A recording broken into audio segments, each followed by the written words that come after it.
Not your average tabletop. Woohoo! Welcome to Not Your Average Tabletop. I'm Zach. And I'm Mac. And today we're doing our first impressions of Clank Catacombs. Woohoo! So this is kind of the newest game in the Clank series. I think so far they've released the original Clank, and then they released Clank in Space, and then they released Clank Legacy. And then now I believe Clank Catacombs. I don't know if there are any other ones, but I believe that was kind of it. And I think they've had some smaller side products and stuff that you can get as well. But actually, right before, just a couple days ago, they announced that Clank Legacy 2 is coming. So we hadn't gotten this one off the shelf yet, but that really got me excited to try it. It was on the top of the list to try, but I think that kind of pushed it over the edge to get it to the table, actually. Get it there. But yeah, if you've don't know anything about kind of just the whole Clank system, it's a deck building game, kind of like a Dominion, where you start with a pretty weak deck and of like 10 cards, and then throughout the game you're buying more cards that are more powerful and kind of do some special things. But a lot of them just allow you to either buy more cards or kind of kill some baddies, or else move around the board. Yep. But what's different about this one is what's different about this? What's the main difference? Well, I haven't played like Clank. We have Clank Legacy, which turns into just Clank. So you know, there's that. But yeah, sort of with your own personalized decks. So I would say that Clank Catacombs is really similar to Clank, in that you're still going around the board. You're still trying to get artifacts. You're still dealing with the Clank and the dragon, and the deck building is really the same. They even have like a lot of the same cards. The difference is, though, is instead of a board, you have tiles that get placed out when you do a movement, and those tiles have to be oriented in a way that they line up to one of the paths on that board, and so you're kind of hoping to draw an artifact one, but maybe not too soon. Well, you can kind of get them out there. I think you kind of want to get them going sooner than later. Yeah, but that's true. Yeah. So you're trying to, you're moving, or you're placing those tiles out there, trying to get an artifact, rack up some points before you head back up to the safety zone, and then the final. I guess it was a tavern in Clank Legacy. I don't know what it's supposed to be this time, but the crypt. Oh, the crypt. Okay, so you're trying to get back to the crypt before you die. Before you're knocked out. Yeah. Or die, I suppose. So in that way, it's pretty. It's very similar to that. It definitely adds a different element to like. The board is not the same every time, and there are cards that when they come out to be placed into the deck of cards you can buy from the market area, they might make you turn the orientation of the tile. So that was I thought a really good and unique way to get the cards to interact with the tiles. And so I would say that's probably like the biggest difference, is just that it's a changing board.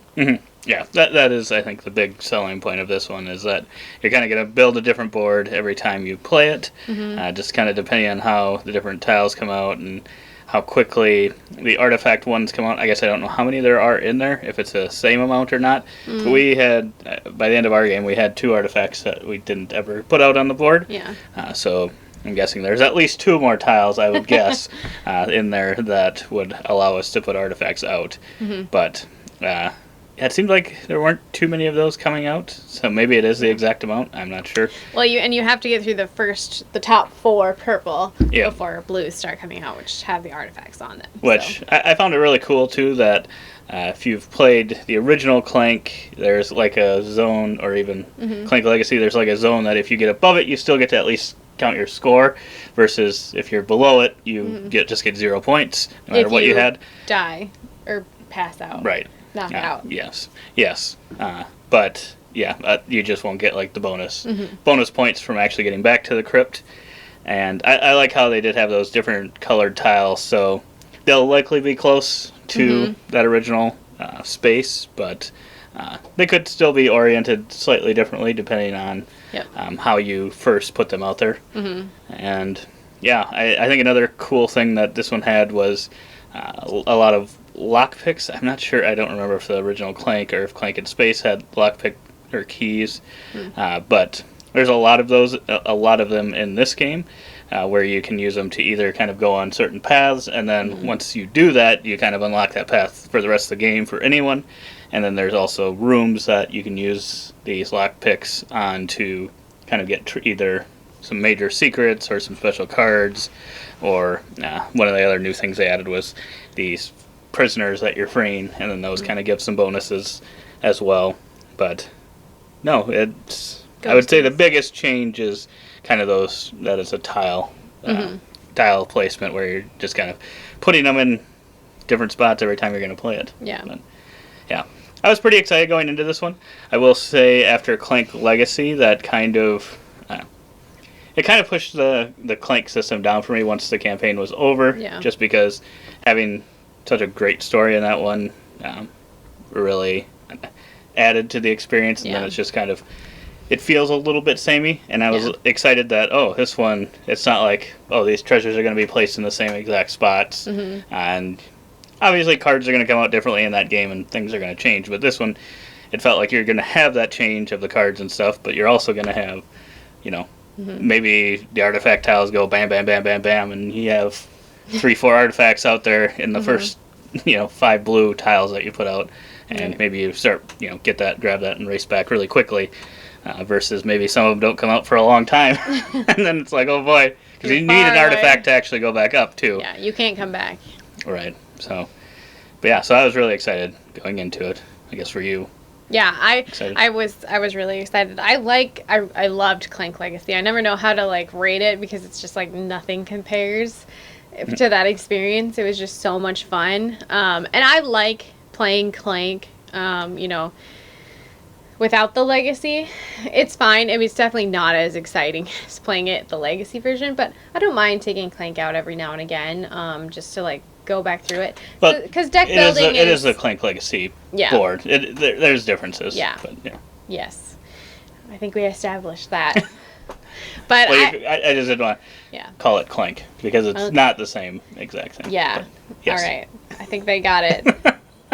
Leave a comment down below if you got it. Wow. So I like deck building, and so I think that's why I really like Clank, and then the whole drama of the Clank and the bag and the drawing and all that. I think I've only actually been knocked out one time in 20 times of playing the game, maybe. So pretty good at keeping my Clank out of the bag. You just don't take any risks. Yeah, well, you died, so and I won. Well, that's because you took all the cards that got rid of Clank for you. I didn't even have a chance at any. Sure. So I really liked it. I was really excited about Clank Catacombs. I didn't really know what was coming with it, but I was like, if it's pretty much anything Clank universe related, I probably would give it a go, just because Clank Legacy had made such a big impact on me. So, yeah, I was excited. Yeah, so we played our one play of it, and I would say after one play, I'm putting it at about an 8 for me. I really, really enjoyed it, and I think this would make it so I wouldn't ever play just a base version of Clank or Clank Legacy after the campaign. I would probably pick this one every time over those, just because I like the extra kind of luck factor of trying to pull tiles, because I did kind of get stuck towards the end. I was able to score because I got onto one of the purple tiles, but I was trying to pull tiles to try to get it to come back a certain way, and it didn't work out for me. But I found that to be a fun thing, sort of. Yeah. But I could see if you wouldn't like that, where it's like, you're all of a sudden you're flipping tiles and you might mess up a path, or all of a sudden there's a lock pick and you don't have a lock pick anymore, and you might get sort of stuck. Maybe you might not like that, and in that case, you'd probably prefer kind of the original Clank or something like that. But yeah, I can see that. I really like this version quite a bit. I do too, and it kind of makes me sad because now we'll never get the Clank Legacy box out and get our special cards, and we got to pull out the meeples from that one to use the big baddies. Yeah, you could use the miniatures probably, and you might. I don't remember what the cards all had on them, but you might be able to use them in this. Yeah, maybe some of them. There are some that are pretty specific to this game, though. So, yeah, no, I think I'd probably take it at an 8 or an 8.5. It's kind of like one of those things where it's like, well, shoot, I've been leaving Clank Legacy off of my top 50 because there's just no way to slot it. You just do the Clank system. And now I'm like, now I'm going to have to find a place to put Clank, which means somebody's coming out the top 50. I'm sure you could find someone. But, yeah, so definitely, if you like Clank, I think this is worth at least checking out, looking into a little bit more. If you want to see kind of some of the components, a little better look of them, you can check out our unboxing video. But otherwise, we hope to see you on the next video. And as always, don't forget to keep on nibbling on our content.